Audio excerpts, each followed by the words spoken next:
Hi everyone! I invite you to analyze together that video. It's easy to find it on many platforms on the internet. You can see here and there. So, what do we see here?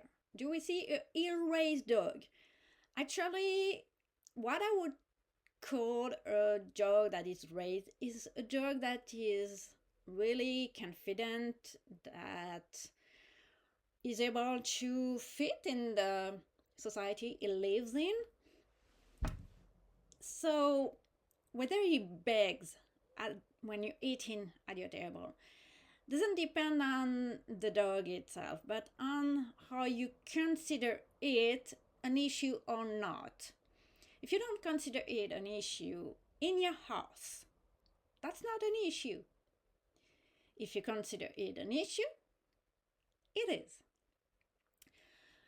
Is it a dog dominating his humans because he's begging? Yeah, because I can hear it.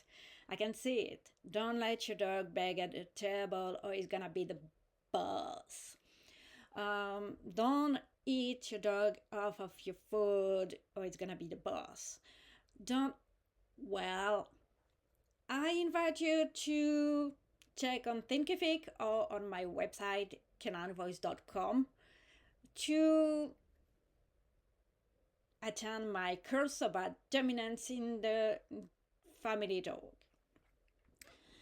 The thing is, so that your dog is dominating you because you feed him when you're eating at your table, that would mean it's gonna control your access to your own food. I mean, it doesn't prevent you from getting your own food. That would be resource guarding. Actually, it's gonna be the one shopping your food, choosing your food at the grocery store, then preparing your food and seeing what you have to eat from the closet. Well, you see where I'm getting at. Well, I know that usually it's more a bank account that choose the food from the grocery store. But the thing is, it cannot be a dog either. So if you feed him from when you're eating at table, half of your food, that won't make it dominate you. That's not possible. Is he begging? Yes, he is. But is it behavior you would have learned? Let's analyze it further. What we can see is actually what we call operant conditioning. A, B, C. Antecedent, behavior, consequence.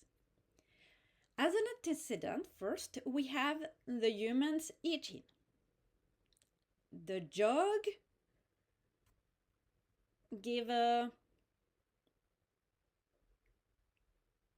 is actually moving their arms with his head. That's the behavior.